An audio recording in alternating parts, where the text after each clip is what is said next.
Skin is like a diagnostic tool. In Ayurveda, there's a lot of aspects about nutrition, lifestyle, and this concept, if you can integrate it, you will upgrade the quality of your life.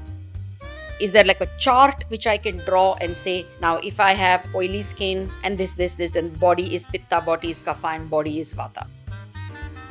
Skin is like a GPS telling you need to take a U-turn. Welcome to Skin Science. I'm Dr. Rashmi Shetty. On Skin Science, we dive deep into the world of beauty to uncover the science beneath the surface. We'll explore connections between beauty and everything associated to it with insights from experts from medical, wellness, and beauty fields. Join us as we go beyond the basics and reveal the true skin science. Ayurveda has always been something very dear to me. My grandfather was Pandit Narayan Rai, an Ayurvedic physician in those days. So maybe it's in the blood. So I've always loved Ayurveda. I've always integrated medicine with all the intelligence that I think is generational intelligence engraved in us. So I love combining things that I know, things that I've heard from my mom, things that I've heard from my elders into the medicine that I always practice. But now that is just hearsay medicine, right? So today I thought I will get you the real expert. So we have Dr. Vignesh Devraj, an MD in Ayurveda and the founder of the award-winning Sitaram Beach Retreat in Thrissur. Dr. Vignesh is not only a dedicated practitioner, but also a passionate researcher of holistic health system and known and respected worldwide. He's also an international speaker on various forums of Ayurveda. In addition to this, he hosts a weekly podcast, and I love it myself, so Ayurvedic Healing and Beyond, where he brings together holistic healers from around the world to share their knowledge and inspiring stories. So we have Dr. Vignesh. Thank you, Dr. Rashmi. Welcome. A real honor to be here. Thank you. And it's very kind of you to actually fly down all the way from Thrissur and to be a part of that podcast means a lot to me. And this series would have been incomplete without an Ayurvedic expert on board. I'm really looking forward for this discussion. Thank you. Firstly, let's just understand, of course, today there's Instagram, everybody's throwing information, and we all know there are 3 doshas. Is there only 3? As of now, yes, I think that's 3. enough. 3 categories, right? So I want to know firstly, what are these 3 categories and what do they mean for a common man? And how do I recognize what it is? Or should it be an Ayurvedic Pandit like you who actually recognizes it? Should I go for a consultation? Or is there a quick method I would know what those doshas are? So the words that is associated with this dosha, one is Vata, Pitta, and Kapha. So we have this 5 elements. So earth, water, fire, space, ether, like air and ether. So depending on your combination, like your constitution, like some children, when they are born, they have overweight. Some, they are born underweight. And this will have an impact later on that you will see. So if I tend to have extra fat in my body, I tend to be quite lethargic in general, then that means tendency of being lethargic and overconsumption can be a problem for me. So I have to make sure that I turn it around. Maybe I have to get more into fitness, more into sports, and not sit in a couch. I have to be more into physical activities. So when I know this has been an inert, intrinsic inheritance, so I have to do the opposite of that so that I can outdo that. The same way, let's say that when I have a oily skin by birth, so that means oily, slightly oily. At the same time, I feel that I have tendency of acne or boils coming, or I feel whenever people touch me, they feel it's quite warm. That means I have a tendency of producing more heat in my body. It could be because of the food factors that I'm consuming. Certain food will, especially if you eat very close to when you go to sleep and heavy food, your body temperature can slightly elevate. I'm not talking about the fever, but it can go up. Like the basal metabolic rate, it has an impact on that. So if I see that my body temperature has an innate tendency to go up, and women during menopause, hot flashes, it's at that point of time, their Pitta dosha is very high. Pitta means the fire element, the ability to transform the food into energy, or the ability to transform your ideas into actionable inputs. Your ability to transform, that is what we call as the Pitta. So will you say that Pitta dosha people are usually thin? Not Lean, necessarily thin. They will have a high energy, high metabolism, brilliant, type A types. so we will Fine. have all three in all of us. Ah. There is no such thing like you'll have only one. But even though it was documented just for the completeness of this, but every time you see, there will always be an element of Multiple all the things. three. And depending on your food habits, depending on your location that you're living, depending on the climate that is there, it will have an impact on which gets triggered. So, if you can tell me, how do you identify a kapha, a vata, and a pitta? How do you let's go one by one. So let's say kapha. How do you identify a kapha? So before I say how to identify one kapha, there is three aspects that we look into. One is the body, your gut, and your mind. Okay. So I could have a dominance of kapha in my body, and I could have a dominance of vata in my mind, and I could have a pitta dominance in my gut, and all three can be different. So but somewhere we missed the bus. People started labeling people and putting them in boxes. So we need to understand which is what. We need to go a little more in depth and be more specific. So to give you an example, in my body, if I'm having excess fat, my belly fat is high, my triglycerides is very high, cholesterol levels are very high, that means my kapha dominance is very high in my body. And I have a tendency of very oiliness in my skin. And I feel a lot of like puffiness, water retention. This is when kapha is very high in your system, in your external body. The same in your gut. If I see that, I feel I have a tendency to eat a lot. Maybe I don't have a problem to go fast for a very long period, but then when I get food, I tend to overconsume. So this is high kapha in your gut. And in my mind, I feel quite satisfied in my mind, and sometimes I have a tendency to maybe slightly deviate towards the depressive bouts. So that's when kapha is high. At the same time, I can be fulfilled and have a tendency of a depressive tendency. This is when kapha is high in your mind. So, if I summate this, you're saying mostly a kapha is someone who might be a slightly more slower, lethargic, happy, fulfilled person, or he can even go a little low and say, I'm almost to the other end of saying depressive, not anxiety. That's the worst part of Worst kapha part of is kapha is depression. towards the The depression. good part of kapha is I'm Happy fulfilled and happy. satiated, Yes. So there is a good satiated. side and bad side to it. Yeah, this was very beautiful for everybody, that we all thought that there is one type. There is either a kapha, a pitta, or a Vata. vata. But you didn't know, or rather, I didn't know that there could be a kapha mind with a vata body and a pitta gut. It's Isn't possible, it? yes. It's possible. So that's something amazing. So that's something we touched upon a little more deeper for you, like we said, just under the science and deeper. So what we'll do now is, just so that it's easy for the listeners to understand, I can understand it's a complex topic. There's no way we'll all become Ayurveda experts in 1 hour. But just to make it easy for us to understand, can we first talk about just the mind? Yes. The three mind qualities. If you can tell me, what is the kapha mind, and what do I do to make myself then balanced? So maybe let's start with the vata. With the body? Pitta. Yeah, with the mind. Oh, vata, pitta, and kapha. Fine. Yeah, We'll do vata so first. the vata is the word vata literally means movement. Anything that helps movement, that which is very fast and quick and minute. So every creativity that we have in our mind is the vata. And you'll always see the opposite of creativity is anxiety. So you see, every anxious person, it's because somewhere their creativity is not put in the right channel. It's in a self-destructive manner. And every time I see overweight issues, PMS, hormonal disturbances, we always have to treat the vata mind. Because once you, and I'm sure you being a dermatologist, whenever I get a skin condition, half of my job is to be a psychiatrist. I'm not a psychiatrist, but to help them to calm down. How am I going to deal with that? And that will have an important influence on your hormones, and the hormones will have an important influence on your body's symptoms. So your vata means, if you have a tendency of overthinking, being extremely creative, and you have a ability to swing between extreme creativity and extreme anxiety and overthinking, that's your high vata. And sometimes people switch between anxiety and depression, so that's when the other thing comes. And when it comes to pitta is your ability to turn around things. I want to send people to Mars. I want to end the world's poverty. You give me 9 women, I want to produce baby in 1 month. That kind of ability to achieve. I want to transform. The ability of fire is to transform.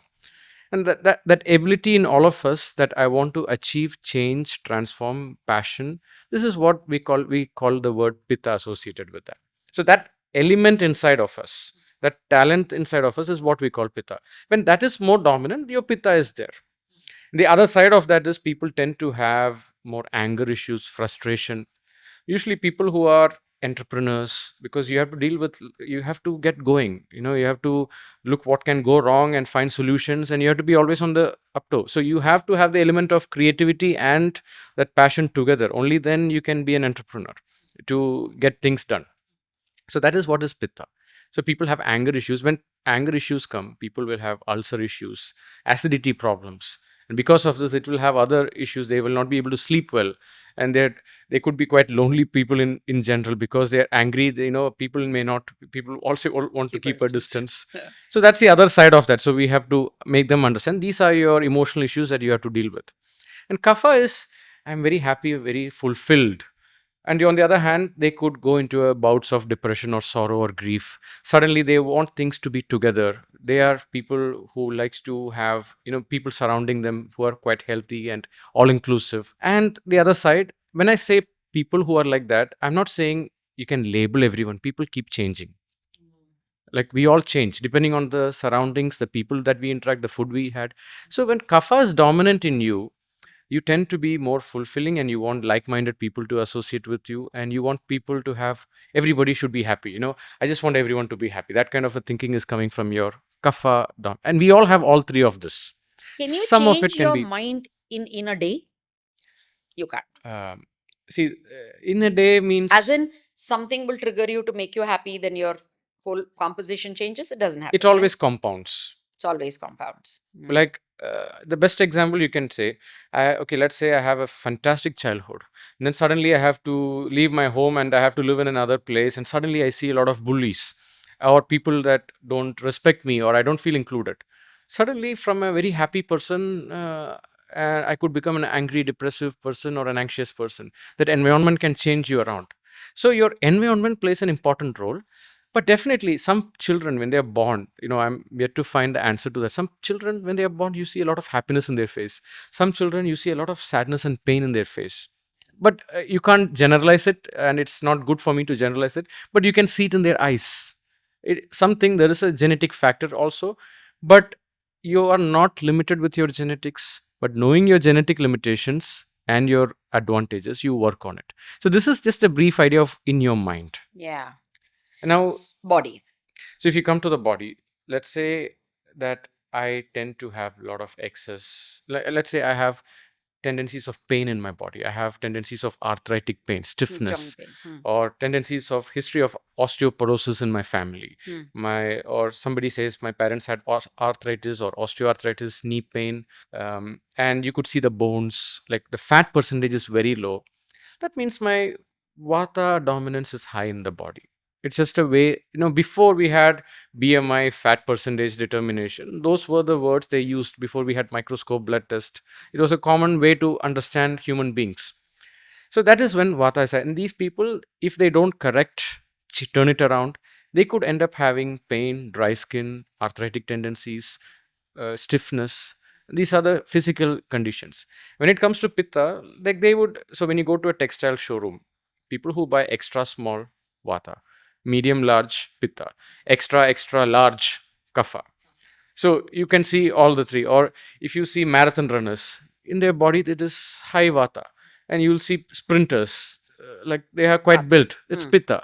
And you'll see people who are doing like not javelin, I mean like quite Weightlifters and wrestlers. You see a lot of kapha in their body. And then these are healthy versions. Healthy vata in the body, healthy pitta in the body, healthy kapha in the body. You see rugby players, they are quite stout and well built.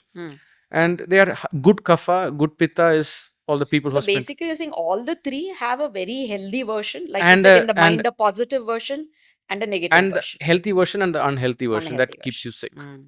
And knowing that what has been your tendency and you working on it. Does these, they give these available vata tea and pitta tea and stuff like that. Those things do work. You see, it has to be customized. Ayurveda never says this is universal for everyone. It is extremely individualized. But when I say individualized, what does it mean? Like individualized means I've seen, we see a lot of lactose intolerance today. So in the beginning of my career, I mean, when I started Sitaram Beach Retreat, when people from abroad came, I saw a lot of lactose intolerance issues. And then during COVID, I started getting a lot of patients from North India, like Punjab and other places. And they say, doctor, I need milk at night, otherwise I can't sleep. And they gulp milk. And I realized their body is so, used to that. Yeah. So if I stop milk from them, I'm doing a disservice to them. But some people, for them, the milk, they just can't digest it. So that is what the idea of individualized I meant. So what could work for me need not work for the other. But there are certain things that can be quite universal. But here, in these aspects, knowing what helps me, what doesn't help me, that is the point that I'm trying to say. So when Vata tea, let's say some people have, when it comes to gut, so high Vata in your gut leads to constipation, bloating. Now, constipation is one of the highly self-diagnosed disease. The patients come and tell me they have constipation. When you ask them, how often do you go to toilet? I go every day, but I'm just not satisfied. And I tell them, this is not constipation. Constipation is when you don't go at least 2 to 3 days in a row. This is just you're not happy the way your mother or grandfather told you have to go first thing in the morning. Or they listen to some influencer who told if you don't go first thing in the morning, you're going to get cancer or something. They fear monger them. Yeah. It's okay. Don't take it so hard. And then they go and put a lot of pressure, and that leads to other anorectal problems. Yes. So when Vata is there, your dryness is high in your gut. So that means I have to change my food, which has healthy fat. So the food that are not drying, so maybe they have to be careful with their things that are quite dryness producing kind of foods. So, What is a dryness producing food? So it is contradictory. Like, for example, if I eat a lot of sugar, it absorbs a lot of water. Oh, okay. So I'm sure, No, for us, sugar is very inflammatory. It speedens the aging. It makes your proteins very hard and brittle, such as collagen and elastin. It speedens up the end glycation process. So we, by and large, call it more inflammatory. But it's very interesting for me to understand from you that you say that is more water absorbing. So you're saying it retains more water. So would you say, is it okay to say that if you have issues of bloating, water retention, of course, there could be 10 other reasons, but one reason could also be cut off sugar? When I say sugar, maybe I should rephrase it. The foods that are very sticky in nature. Oh. Sticky in nature means if I eat a lot of maida or flour, maida is quite sticky in nature. Okay. Or pastries, very sticky in nature. So in Ayurveda, we have this term called as pichilam, that is very sticking to you. When I say sticking, it is not that it is going to stick with your gut and it will not go away. The gut is so fantastic, it has a good moist environment, it will eliminate it. But if the gut needs a lot more water to process it, that will quite end up reduce the moisture content there. So that will help to, that will make your motility or your peristaltic movement a little bit sluggish. So any food that makes your peristaltic movement slightly sluggish or slows it down. So you're saying sticky in nature? Yes, sticky in nature. Or something which is difficult to digest, like you said, like refined food? Difficult to digest and difficult to absorb. But it's quite tasty in nature. So every sweet food is quite sticky in nature. But when you say sticky, it is not like it's going to stick there and it's going to stick forever. Yeah. But it makes it much harder for the body to process it and absorb it. It basically sits heavy in your heavy. body. It takes a little more longer for you to process it. Like, for example, the foods that are very high in glycemic index, it can be a good way to correlate that concept, this concept of pichilam. So when you tend to, and if it is more salty and more sweet in nature, you tend to get dehydrated quickly. Even salt falls to the salt same category? Also, to a great extent, dehydrates you. Yeah. So the more dehydration after the food, it can create more stickiness. So this will also impact your motility. And when you don't have enough fiber also, fiber also is fantastic. It helps to improve your motility, peristaltic movement. It cleanses your gut. So fiber plays an important role. So when I know that I have a dryness tendencies and I'm not going to the toilet regularly, I have to add more food which will help to improve my peristaltic movement.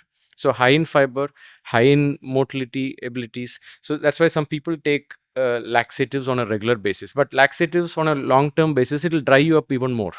So I tell them, please don't take laxatives on a long. It can become habit forming. I now wanted to get into more skin specific discussion. And I also know one more reason that you're here on the podcast, as against any other Ayurveda specialist, is because you focus so much on skin. Do you specialize in skin, right? Especially allergies with skin. So lovely. So there are certain things in English medicine is very difficult to say cure. We keep it under control, but there is no cure, such as maybe atopic dermatitis, maybe psoriasis. All of these are issues which is very difficult for us to cure. So I would love to see what Ayurveda tells about each one of this. Allergy, especially like you said, is on the rise. There is so much pollution now. Particle in your air is so much more. So there is sensitization of the skin. So there is, so much more of allergies that are happening.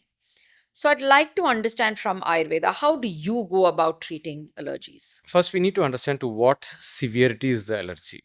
Sometimes when the today we have a polarized world. Like, I only use Samsung, no, I won't like Apple. And there are people like, I only like Nikon, I don't like Canon. Same way, there are people like, I will not use Ayurveda, or I will only use herbs, I won't use any steroids or something. So we have this polarized world. The polarized people are one of the difficult patients to deal with. And I have a hard time explaining to them what works best for you at one particular time. So when the allergy is really bad, at that time I tell, please, now you need a symptomatic relief. They have to have a symptomatic. Sometimes an Allegra or Avil might be required. So I tell them, go to an allopathic doctor and get this, and you come back when it is subsided. Now let's see how we can minimize the tendency of this recurrence. So that's where my expertise comes. So if you look at allergies, so let's take urticaria. They have this hives that comes the moment they get exposed to heat or change of seasons. Like in Ayurveda, we have this word Shita Pittam. Shita is cold and Pitta is like hot. It's a word given to this disease. It's like you have a boiling pan where you make the dosa, and suddenly you put few drops of cold water, suddenly it just booms.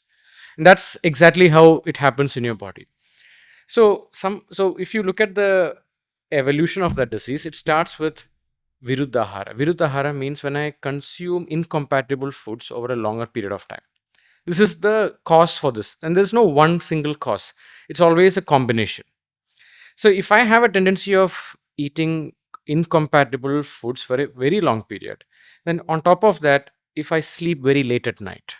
So these are mentioned in the text. All your teenagers, listen, sleeping very late at night can actually cause serious issues. Yeah, so even the Ayurveda believes in it, causes serious issues like allergy, and I'm sure many more.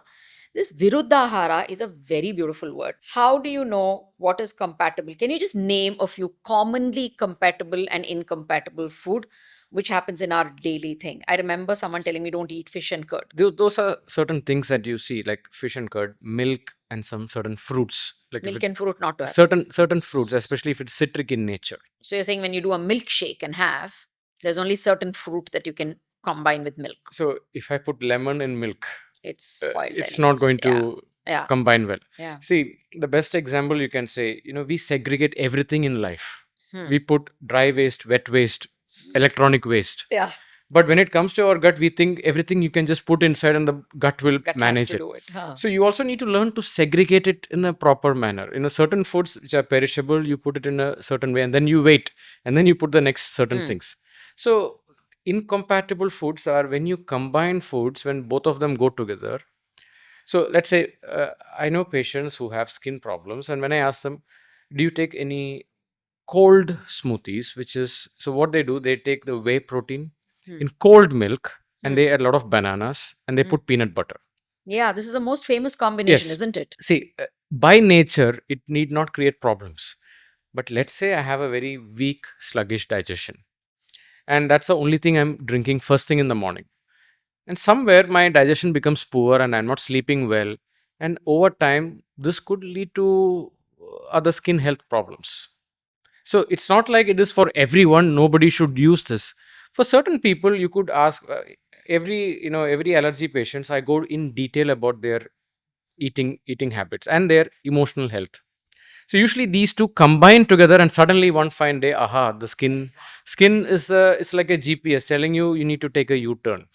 It's like telling you what is wrong with your life, what is wrong with your food, what is wrong with your thinking, how you're coping with your life. And skin is like the worst. How can it happen on my skin? People question, but why me? They come with their existential questions when they get the skin problems. I'm sure you see this. Like, it's beautiful that you said skin is like a GPS. Yes. I keep saying skin is like a diagnostic tool in your body, which is visible to us. A quick diagnosis, quick take a look at into your body. Is skin what it tells everything? So, likewise, when patients come to me with allergies, so beautifully you explain about how emotions are so important. A lot of times it's that pent up emotions, it's the mind, it's the gut, all of that. So, there's a gut skin axis, there is a brain skin axis. So, there's an axis from everywhere connecting to your skin, and skin is the one which is expressing it. Yeah, you blush. Yeah, yeah, you blush. So, skin is the one which is expressing Exactly. it. So true. So, come again and please tell me what are the most important common food mistakes in terms of going together and which should not? Like milk is quite heavy to digest. Even though in Ayurveda, milk is highly recommended and promoted. Like, like, Even for an adult? like I've seen so many patients, especially from northern India, or if you grew up with drinking milk. This is some people. It is considered to be a great rejuvenator. It's like a rasayana. But I've seen patients, especially Indians, when they go abroad, especially to US or other countries, where you can store the milk for more than a month in the fridge. I've seen that milk has a lot of allergy tendencies. So that's when, uh, see, the milk that we get our home, the shelf life is close to 6 to 12 hours, and then you have to turn it around to curd. But when you go abroad, you get that milk that you can store it for almost a month. So this is my observation. When people consume those kind of milk, they tend to have lactose intolerance and allergies related with lactose. But if you are growing up with this kind of milk, it's fine. You're just adding few drops of milk with your coffee. It actually helps to minimize the dryness the coffee can produce. Or some people, when they drink milk at night, they have a good sleep. So it is again a case to case. In some people, when they have tendencies of skin allergies, eczema, urticaria, running nose constantly that comes, or bronchitis, too much of mucus problems, including psoriasis, I tell them, maybe can we give it a try without milk for 3 months? Let's just understand. I don't tell them, oh, some people are like, oh, I can't drink milk. So I tell them, let's just give it for 3 months. Maybe we can revise it after that. And then some people say, okay, now I feel much better. Maybe I don't want to go back to milk. Maybe I'll just take skimmed milk. Maybe it can help. So can I take buttermilk? Yes, buttermilk is fine because the lactose part is much minimized. So in these aspects, milk, and along with that, a lot of other certain kind of food and fruits, this can create a problem. And So, milk with certain fruit, you're saying not to have. yes, but I've seen patients who have milk and banana, and they're fine. But maybe they have a fantastic digestion, robust digestion. They do a lot of good physical workout. Their metabolism is fantastic. See, the word for immunity in Ayurveda is called Vyadik Shamatvam. And Vyadik Shamatvam, if I have to translate in a layman's language, it's like your tolerance to unhealthy stuff. If my health is good, means I can tolerate a lot of. So if my emotionally resilient, I can deal with a lot more toxic people, and still it won't impact me. But if emotionally I'm quite sensitive, soon I get triggered, and I can overreact. And this is what allergy is. Allergy is somewhere and in fact, some people, I tell them, if you have allergy, great, your body is giving you the best feedback. You can't deal with it. I know a patient who comes and tells me, doctor, I just can't have alcohol. I have an immediate urticaria reaction after that. Fantastic, you're blessed. You don't have to decide about this. Oh, should I drink, should I not drink? And it doesn't have to go to Alcoholic Anonymous. And I'm not saying disrespectful to anything, but sometimes allergies is like a blessing in disgrace. Like what is not helping them, they can. And if you look at all the allergic foods that, when you go to a restaurant, especially in Europe, are you having any allergies? And you will see peanuts, hazelnut, milk, a lot of lists that comes. And if you look at it from an Ayurvedic lens, these are quite heavy to digest. Heavy to digest, it's quite the body need not digest it so easily. Like a sticky food, like you said. For example, when I say sticky food in Ayurveda, we have the term pichila and guru. It means it takes a little longer for you to digest. It can make you feel heavy after that, or you feel sluggish after that. So the same pattern, whenever you consume food that are very heavy and sticky for a very long period, and then your stress levels are not managed well, your sleep system goes out of control, and then you don't have a good inner hygiene, and you get exposed to certain toxins. Sometimes I have seen, when we do, like in Ayurveda, we have this concept called Dushi Visha. Dushi Visha means it's like a toxin by nature. It's not going to kill you. Like it's a poison that is not going to kill you, but it is slowly compound. It's like slow poison. And then every time it gets triggered, suddenly that flare up happens. So our work is to bring down that toxicity. So like I've seen patients, they say, I'm feeling very tired and I am having very dry skin and I feel brain fog. Okay, where do you live? I live in Singapore. Okay, what's your most food? I eat a lot of seafood. Okay, we do the blood test, the mercury levels are very high. And that can also lead to that. So we have to tell them, okay, maybe you have to avoid seafood and go for freshwater fish. So you do a lot of blood tests, is it, in Ayurveda? A lot. I mean, it's not like Ayurveda talks about it. When Ayurveda was there, we had a lot of understanding about pulse, urine, and the poop, how these things are there. But now today, we are using as many modern investigations to correlate and see what's the best way You to also move do forward. allergy testing. A lot of allergy testing. Oh, But allergy testing only gives you what you're allergic to. true. But the more important question that we need to ask is, why are you allergic to that? Mm. And then why am I just allergic to lactose? See, if I'm allergic to something, what the body is trying to tell you is, somewhere I got overburdened with that one substance, and now my body is not able to identify if that is a real healthy stuff or something that's going to trigger me. So somewhere my innate intelligence has lost its ability to discriminate what is a true poison and what is not. If you look at allergy, it's like something that is not necessarily toxic, but the body is responding to it as it's something toxic in nature. So the body's innate intelligence. Correct. So that innate intelligence comes to, that is why when people follow that circadian rhythm, that routine, I've seen patients, allergies reversed, not because of my prescription, because they quit their job. Mental peace. Yeah. I've seen patients, they leave their home from their parents and they go out and they suddenly all their problems are gone. And the vice versa also. Yeah. They're lonely in some North American country, and then they come back to their home and they're with their parents and their home food, their problems are gone. So of course the surroundings, when during the pollen months, like the April, May, especially in Europe, they have this pollen allergies. In these times, what we tell them, maybe that's a good time to do panchakarma. It's like a seasonal cleanse that we tell. We have this concept called Ritucharya.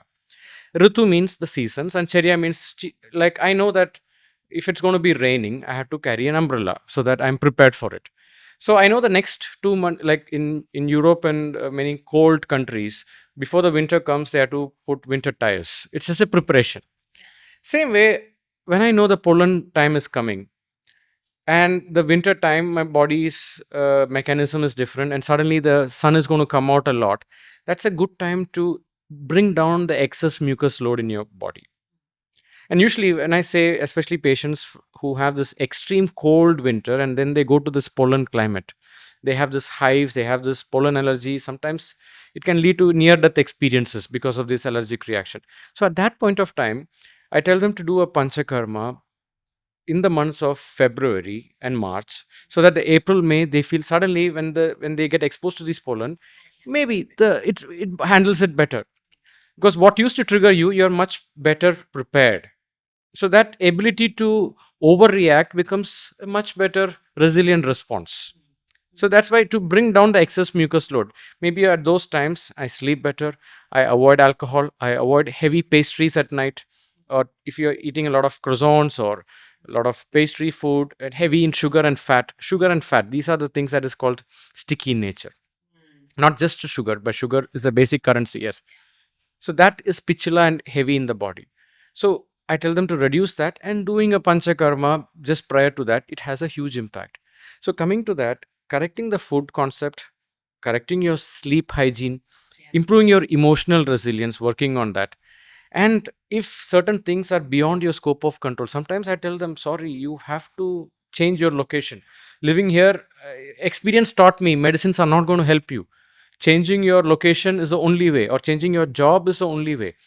Because all these prescription, it might give you a symptomatic relief or a placebo effect, but you're going to keep going back to square one again. So, and this disease is coming and telling you, now is the time. I'm coming and reminding you, please change this. Yeah, like my daughter, no matter how many medicines we give, she's an atopic child. She sneezed all away when she was young. She used to have those hyperreactive lung, and now she keeps getting allergy every now and then. She's studying in London now. She's perfect there, like perfect. We used to think, oh, is it fruit from the fridge? Is it curd? Is it this? Is it that? We tried to make her cut down everything, but there she goes, eats all of those, and she's still fine. So it's just the change of place, probably change of humidity, change of the pollens, change of the dust. She's just fine there. Yeah, I've seen patients with psoriasis, they are much better in humid climate. And extreme dry climate, it just the flakes. And I see patients with psoriasis from Delhi because they have the extreme dry weather. How to know if it's a dry weather? You always need a lip balm. So people with very dry skin and flaky skin, dandruff, high mucus, dry weather places does a havoc to them. So they have to do real protection for them, doing panchakarma, doing oil application on the skin, and having a healthy skin regimen. You protect yourself. And if the situation gets worse, you need to use a dermatological steroids so that it will give you a symptomatic. So you need this hybrid model. That's how I collaborate with a lot of allopathic doctors. This helps. And see, me as an Ayurveda doctor, I'm not married to the idea that only people should take Ayurveda. It is what is best for the patient. So I think today, especially in today's age, it's only the collaborative medicine that helps. It's the overall wellness and overall, like you said, longevity is there anyway. It's not that we're Yes. contributing to longevity, but a better health during longevity, vitality during longevity will only come with the intelligence of a collective medical sphere. Exactly. Like right from the way you live, the way you eat, the way you think. So to me, it's even in English medicine, I keep saying I need a very good psychologist to assist me while I'm even treating an acne patient. Oh my God, acne patients have the severest anxiety that I can tell you. I need an help of a counselor. I mean, we do, like you said, in a consultation, we do a little bit, but that's only little bit, and we're not experts in that. So you do take in help wherever it is required in any skin disease. I've seen overall in dermatology, mind plays such a big importance, and there is so much anxiety because that's something which is seen, right? As against, yeah, if your gut is wrong, it's hidden inside, only you know it that it is wrong. But if skin is wrong, the world also knows it that it is wrong. So it's so much of anxiety associated with it, and because of anxiety it becomes worse. It's like BP patients. Yeah, it's for me, I need a psychologist, a counselor who will work with me in tandem. Likewise, we may need a gut expert in many situations. We may need a nutritionist in many things. This whole skin science as a podcast was conceptualized for that, so that I can tell people, I can impress upon everyone that dermatology is not just dermatologists. A skin belongs to everyone, so I'm going to bring everybody's perspective. So overall, it will help our audience lead a better life. Likewise, different specialities. So I take away sometimes from a Bach flower remedy, from Ayurveda a lot, like I said, because that's something that we've kind of grown up with, from natural home remedies. So I'm very inclusive. I love including all of this into the skin. Eczema is another skin disease that I find very difficult to just treat and to keep it under remission. Especially when young children come with eczema, you don't obviously overload them with medicines. There is like you keep saying, that there is a way to kickstart immediately with the medicines that's required for us to give from the English medicine school of thought. And then there's a lot of lifestyle alteration I end up doing. Like you said, from the mind, the gut, their daily ways of living, all of that is taken care of. A lot of application of lubricants, moisturizer from the outside, seeing what is inflaming their gut, seeing what is disturbing their mind. We go through all of this. How would an Ayurveda address? Always when I go into the patient's detailed history, one of the questions that I ask is, can you look back what are the common triggers that makes it worse?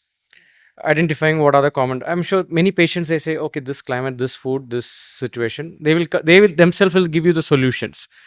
So I always say my patients are my best teachers. So, and I ask them, okay, maybe can we just eliminate these? And this is the first step. The second step, we try to improve the gut health and avoiding things. Maybe there is worm infestation. If it's children, this worm infestation can be a big problem. If it's, I mean, children, you can't say they all have stress, but in adults, stress can be a big contributor. And children can also have stress, but unlike adults, it can be in a different form. So with kids, I focus a lot on the gut health, especially worm infestation treatments. And then in adults, we focus on the stress and we focus on eliminating the excess mucus in the body. So this treatment, we have three prolonged approach. One is to relax the nervous system. In Ayurveda, we call it balancing the vata. So relaxing the nervous system means correcting your sleep.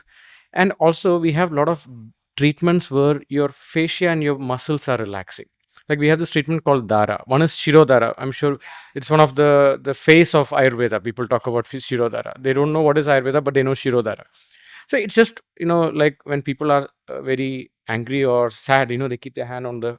This is like a very powerful third eye chakra point. Yeah, the third eye chakra point. So when you pour a warm oil which is soothing on your forehead for a continuous period, that person can that person feels very relaxed.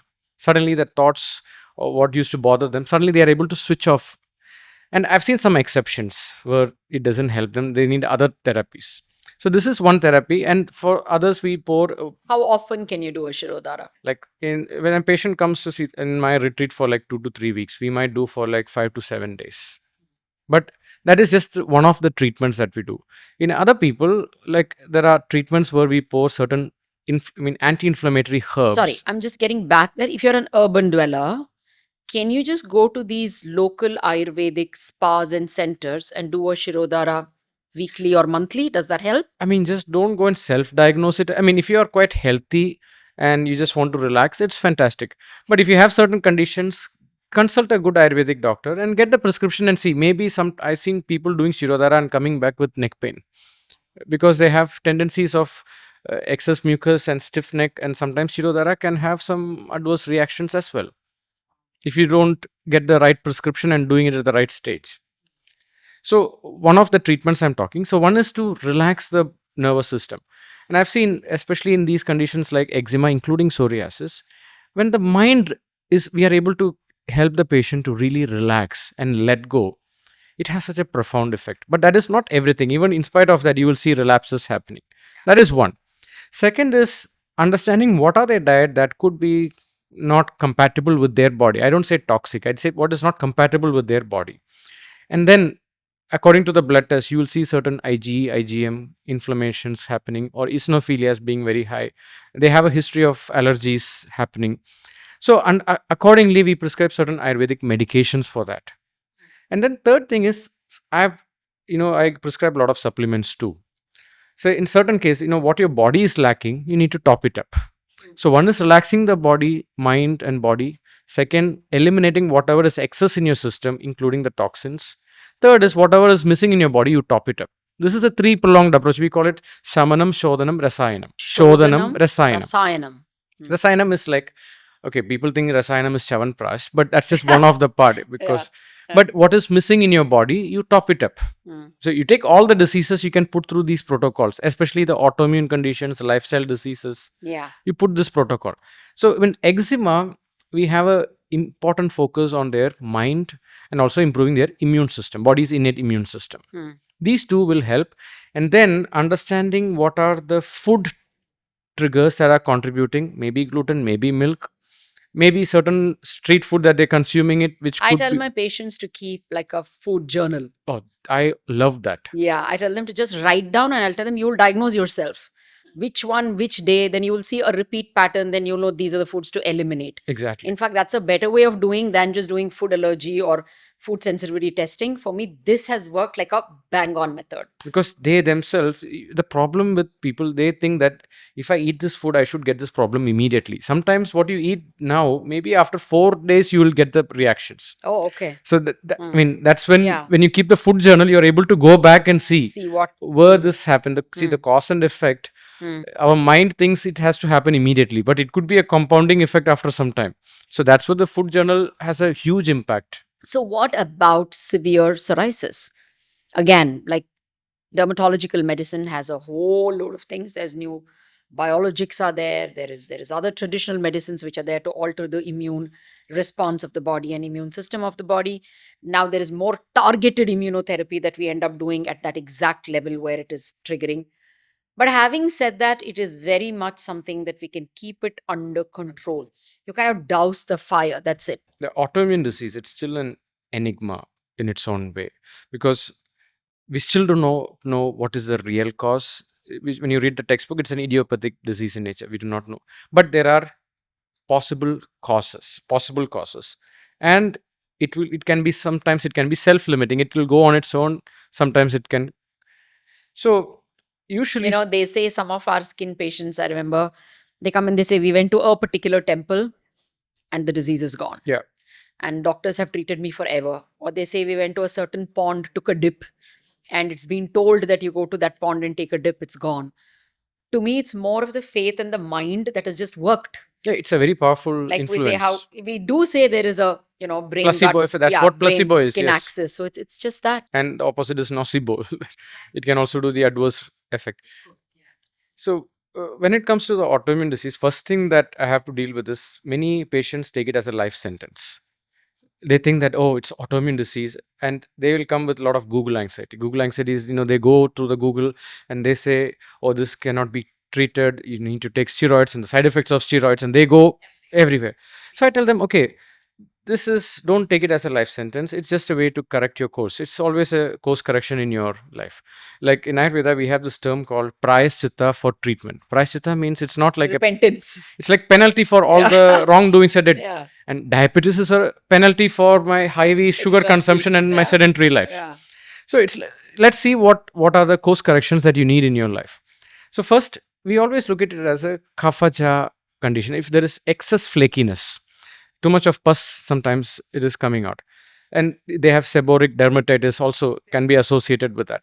Then we see it's a high kaphaja situation. And if it is a lot of reddishness in color, then we see a lot of pitta related issues. There's a lot of excess dryness also associated with that. It's a vata type of, we just try to understand which aspect of dosha we are trying to look at it. So eczema and psoriasis fall under two different categories for you? See, there is a thin line in certain conditions. In psoriasis, it's more of a autoimmune conditions that can come and go. But eczema, I see it's a lot to do with the immune system. No, the vata and pitta you said. So because eczema can be more oozy. So eczema, you see a lot of pitta, and psoriasis, you see a lot of kapha. Yeah, that's what I was thinking. Yes. That's one area, but it has all the elements that will come. Correct. So in psoriasis, we'd have to reduce, there's this concept, we have to bring down the excess kapha in the system. So one is, usually if they have insulin resistance or HbA1c is very high, they see that psoriasis gets worse. And then stress makes it worse. Then the dry climate makes it worse. So first we try to understand how to bring down the excess. If they're diabetic, let's bring down the sugar levels. First thing. So first is diet, make them exercise well. And certain panchakarma treatments, please don't think that panchakarma can reverse it totally. It will help to minimize that situation. And it can minimize a lot. It will give you a jump start. And then we have this treatment called Takradara, where we use buttermilk on the body. We pour the buttermilk on the body where that person feels very relaxed, and it's a very cooling therapy. So usually what happens, it does more on the mind than on the body because people feel so relaxed. And then we help them to correct their sleeping pattern. Usually some psoriasis hits them, they are like, their self-esteem is very low and they have to go covered. And I'm yet to see a psoriasis patient who doesn't have a stressful history. I'm yet to see it. There is always an element of stressful history. And there's sometimes even a lot of traumatic, abusive history as well. So I even suggest psychotherapy in these conditions. Meditation also helps them, and certain supplements also helps them. And parallelly, when we do this treatment, I can't say I cured psoriasis completely, but I've seen a lot of patients who say, now what used to happen once in 2 or 3 weeks, maybe now it comes once in 6 months. More of a long-term remission. And even if it comes, I don't need to depend on certain hardcore symptomatic relief. Medicines, It yeah. goes on its own. Yeah. But it also happens when the patient is also obedient, not obedient, but also in a space where they are Compliant. able to change the Yeah. lifestyle. And what's happening with fasting? Fasting also is a form of gut cleansing? So fasting has been in Ayurveda. It talks about like I told about shamanam shodhanam. So it's one of the first ways to give the body a rest, like the gut rest. I mean, you have Ekadashi. Many religions talk about it. So if you have problems of overconsumption, you have high triglycerides, you're if you're not highly diabetic, sometimes then if you're highly diabetic, then fasting can have a backfire. But if you are quite healthy at the same time, you are having a lot of unhealthy habits and you are having problems of overconsumption. In these conditions, fasting can be a great way to recover. So I tell, if you overeat your lunch, maybe having the lightest dinner or skipping it will be helpful. Sometimes people talk about intermittent fasting, and do you think that will help me to lose weight? So I tell them, okay, having lighter dinner or skipping the dinner will help you to lose weight rather than going for empty stomach breakfast, because usually what happens when they skip the breakfast, they end up overeating for the lunch. And if you have PCOS, high cortisol, or thyroid issues, then fasting can backfire because they get into an anxiety mode, and at night they will wake up with hunger pranks, and they end up eating midnight some chocolates. So fasting, again, it's not for everyone. You have to understand what is the state of mind, what is the hormonal situation. So I see people who are quite stable in their mind, but they love to eat, and their blood, if you look at their blood markers, their cholesterol lipid profile is very high, and they could be pre-diabetic. In these conditions, fasting is fantastic. Yeah. What about sleep? I find today has become one of the common problems. And in Ayurveda, there is this disease called Vata Rakta. And if you loosely translate it, falls under the autoimmune spectrum that we talk about. And one of the causes that is mentioned in those times, when people indulge in Viruddhahara and do Nisha Jagrana, that is staying awake at night. When these two compound for a longer period of time, then that leads to a lot of the current autoimmune spectrum of diseases that people are dealing with. So when we don't sleep, it has a huge impact. And people have a association. I'm a night owl. I think it's just like the Pavlovian dog. You train yourself to do with that. So some of the basic rituals that I tell, the most non-invasive therapy to improve your sleep without taking any medication is get comfortable with boredom. And I tell them, read the most boring book. Don't read it on the bed. Read it on the chair, and this will help you to fall asleep. Okay, this is so boring. Maybe I should sleep. Yeah, Textbook. yeah. I realize when I have exams at night, sometimes I sleep much earlier because it's quite boring. Yeah. So a good stimulation is your greatest enemy for good sleep at night. Yeah. So it's like nighttime ritual. Sometimes I've seen patients, when they have a good foot massage in the evening, they sleep better. Yeah. So we have certain oils. When you pour it on the crown chakra, the bregma part, little bit of oleation helps them to sleep better. So please tell me which is the oil for putting it on the crown and which is the best oil that I could put for a foot massage. So for both, we use this oil called Kshira Bala. Shira Bala. Yeah, Kshira means milk. Bala is also strength, but it's actually a synonym for a plant called Sida codifolia. So we process this in Malayalam. We also call it. It's like the most powerful antidote for high vata. We call it Vatanguli. It kills the vata. Vata means when you're staying awake at night, when you're not able to let go, relax. It's like you have a computer and you're not able to shut it down. So that's what the Sida codifolia herb does. So we process it in milk over a period of days. So that extract comes into that, and that it becomes like a ghee, like a ghee kind of a form. And that you put a little bit on the crown chakra, and you do also a foot massage with that. Where do I get that? You get it online in good Ayurvedic stores. What's the name? Kshira Bala. Kshira Bala. But again, please don't take it as an advice. Absolutely. Always consult with a good practitioner. This will really help you to understand this. Very lovely. And what do you think about supplementation then? See, in many areas, it is underrated, and many areas, it's overrated. True. And people, sometimes I see they are reluctant to take supplements. They have this idea, I should get everything naturally. But sometimes the kind of food and the lifestyle that we are living, we don't live in the forest anymore. We have become quite urbanized, and we are not in touch with nature anymore. So just like uh, people living in the rural area, they don't need a gym. Their life itself is like they have a lot of work happening. But today you need to go and walk in the same uh, treadmill to to meet your movement needs for the body. So in some areas supplementations really help, but some areas I feel they are just consuming as a placebo. Like for example, I can say like ashwagandha or tagara, for example, like the ones that you have in your rest well, like valerian, velaichi, tagara, sometimes magnesium. I've seen these really help people to relax and have a good sleep. But I always tell, don't think this is for the rest of your life. The purpose of taking anything is to stop taking it, so that your body can to put your body back, back into the normal. That's it. But going through that process and having it in a proper guidance makes the difference. Especially rest well, you have no idea how many blessings I've got because of it. Because it's that a perfect combination of herbs, like you said, and a very little bit of melatonin, which is just enough for you to start that sleep cycle. And these herbs take you through the relaxation that is required. So it addresses not just falling asleep well. There are a lot of people who just keep tossing and turning, right? You can't fall asleep. So this helps there. This helps in sleeping through well. And it helps you waking up restful. That's where the rest well came up. Because people who are hooked on to some sleeping pills used to come and tell me, we're hooked on to the pill. One is, of course, you're bothered about what the pill is doing in the long term. But two, we get up groggy. So they always look for something which makes you wake up feeling rested, well, and active in the morning. And like you and I know, every disease stems from lifestyle, and sleep is one of the most important lifestyle, maybe along with the gut. So we said, let's get a rest well put together to help all our dermatology patients. So that's something that's really helped a lot of conditions in dermatology for me when I just add a little bit of sleeping aid.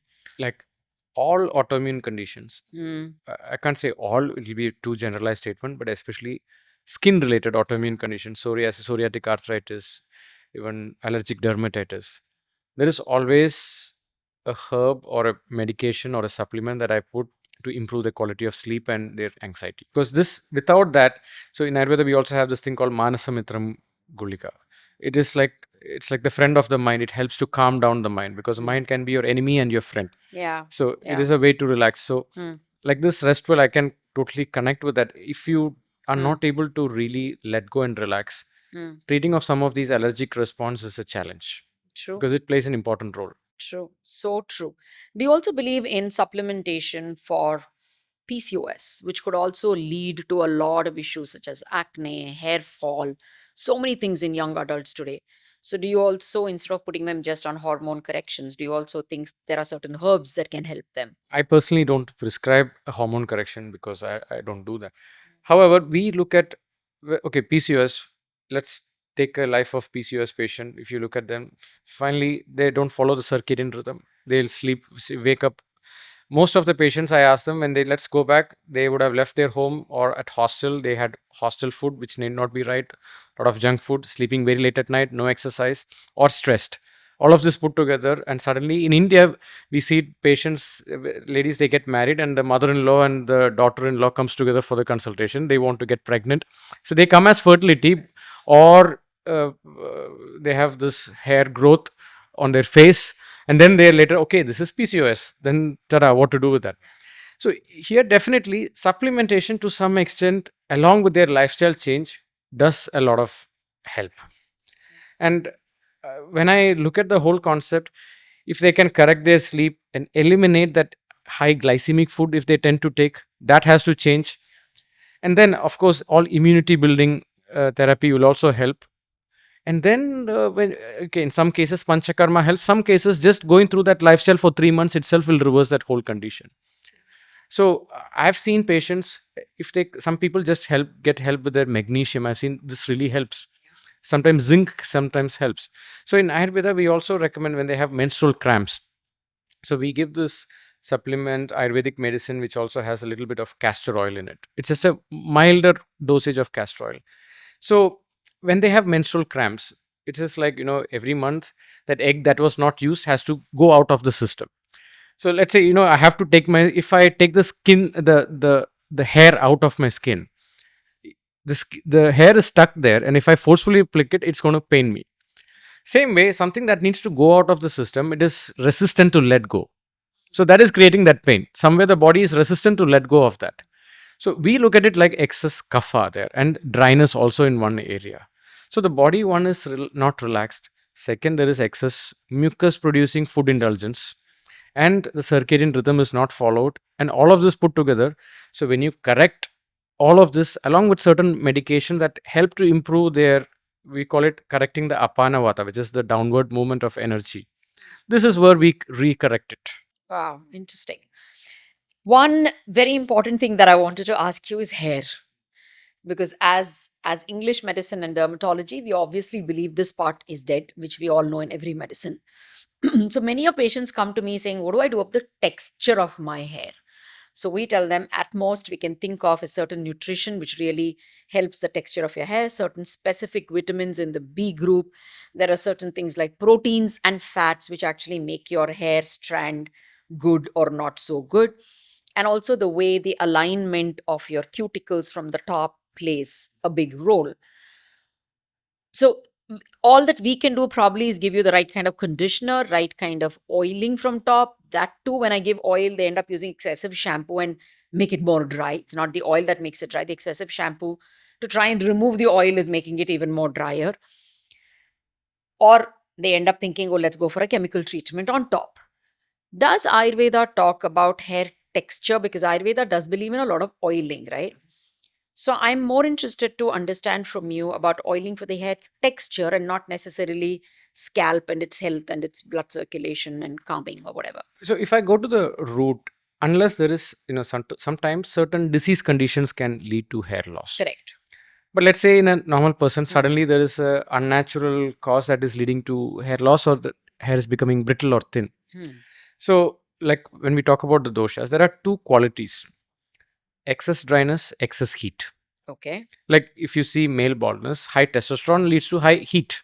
Like I've also seen patients when they get into heavy workouts and they use certain steroids or growth hormone or testosterone. This can also lead to boils in the body, at the same time some hair loss also. So we call it more like inflammation led reaction in the body. One way to look at it. Yeah. Yes. So we have, therefore, I believe in everything, whether it is hair loss, it is acne, it's eczema. I always do two things. One is control their inflammation, and two, like you said, assist them into sleeping really well. So therefore came in the rest well and the Ra defense.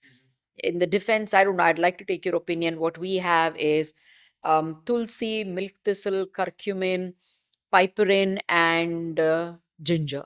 What do you think of that combination as helping to reduce the inflammation? If you look at the herbs like ginger, curcumin, these have a lot of it helps to improve the immune system. I mean, if you look at curcumin, it is one of our Ayurvedic favorite ingredients that we use. We have this product called Haridra Kandam, which we give for allergic dermatitis and also for eosinophilia. And the Haridra is the name for curcumin. So it has a lot of antihistamine properties if you look at it.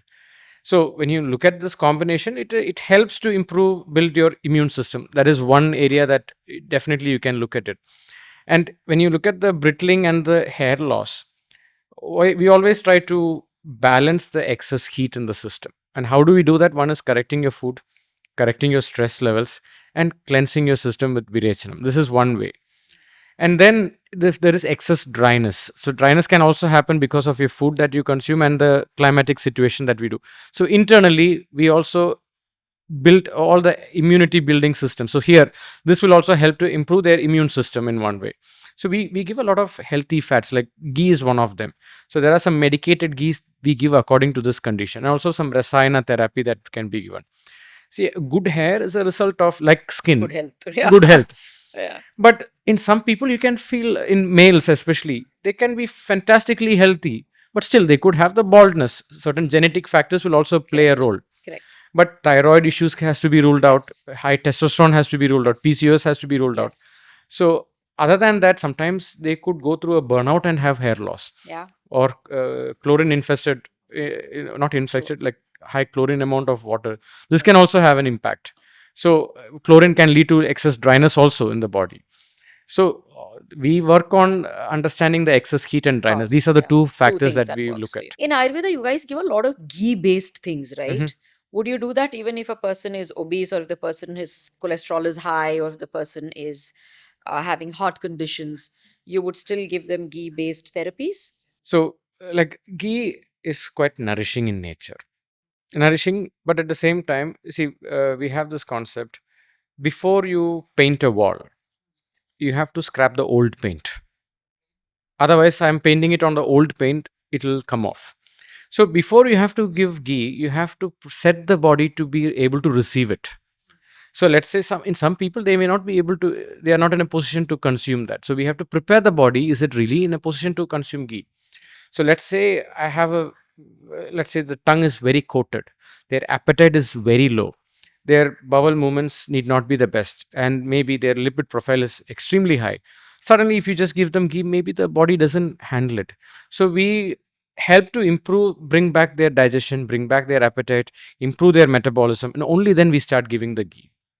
So then, see, ghee is something that can cross the blood-brain barrier. And when you infuse certain herbs with the ghee, the absorption is better. So that's one of the ways we look at it from the ghee's perspective. Super. I just want, we've had such a long and a beautiful discussion, so enriching. I learned so much more.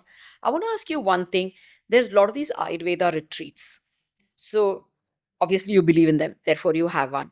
Can you tell us how does it work? That's my one question. Two, I go to a retreat, do something for 10 days, I come back. Or Hmm. let's say 5 days in anybody's busy schedule, you come back. How do you actually maintain what you have achieved there in the long run? Once you go there, what happens is, we are just like the Pavlovian dog. Pavlovian dog, there is food, bell, and the dog.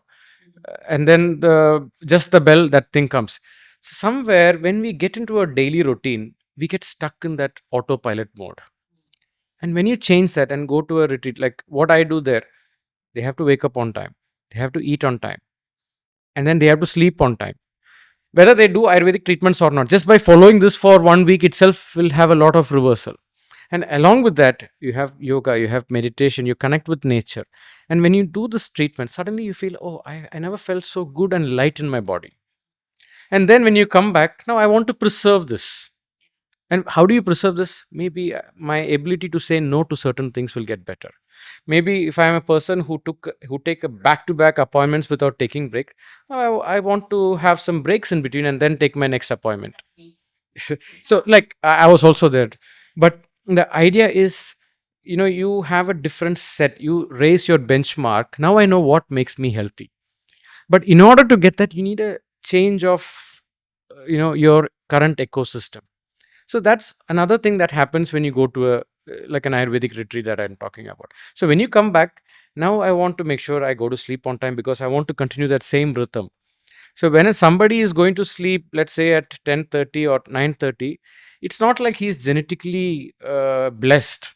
That person has trained themselves to make sure that their hormones that induce a sleep is released at this time. Sometimes I feel old parenting was so good. It was so regimental, isn't it? Not I always. never had the guts to sleep late. Lights off, shut down. So even today, with all, traveling the world and staying away from my parents for more than God knows 30 years now, I still sleep on time, eat on time, wake up on time. The dinacharya is so perfect because my body is so ingrained that this is your body's rhythm, and I so easily follow it. And I think that is what most of the times keeps me the way I am in terms of whether it's my weight or it's my health or it's my energy to work every day. To me, that discipline is what really helped. Is just one last question. Is there anything like a sunscreen without the chemical sunscreen that we use as a natural sunscreen from Ayurveda? Or do you protect from sun? Do you even believe in protecting from the sun? See, it talks a lot about exposure to midday sun is very dangerous. Yeah. It talks about that. And sometimes overexposure can lead to a lot of skin problems. Okay. But when you ask, was there a sun protection cream mentioned in ancient times? Always. One is using oil. Hmm. Coconut oil can be one of them. or certain medicated oils, but maybe it need not be that scientific as a SPF 50 or 40 according to the situation. Correct. But oleation of your skin is one of the ways that I know that have been mentioned. And sometimes if you have, sometimes, especially people from Europe, they come, suddenly they get excited with the sun because maybe they have like 3 to 4 months of sun there, and suddenly they get excited. And they stay in the sun for a very long period and they could get sun. So using aloe vera, there's just the extract Cooling. can help to cool. So this is what I know, but I have, with my limited knowledge on this is what I know. So it is absolutely wonderful talking to you, Dr. Vignesh. One is to connect how Ayurveda and modern medicine at the end actually talks of the same things. I think the goal is health for the person. Yeah. Health, which comes from, I think, discipline, a regimental living. Rather than regimental as a tough word, it is more systematic living, is what ultimately it is. And like you rightly said, there's only two categories: either there's deficiency or there is excess. And Sometimes there is both, we are overfed and undernourished. Exactly. So if we can get to a balance and something in an alignment, that is what is good health and wellness, which then reflects on a great skin and reflects as a great skin and great hair. So thank you so very much. I have so many more questions. Maybe I'll keep it for the next round of episodes. But yes, we will come back again and we'll discuss more Ayurveda and more interdisciplinary medicine maybe also, which is getting more exciting for me now. Thank you so much. Start sending all your questions to both of us and we will answer as much as you want. And don't forget also listening to Dr. Vignesh's podcast, which could give you more perspective on other branches and specialities of medicine as well. Thank you.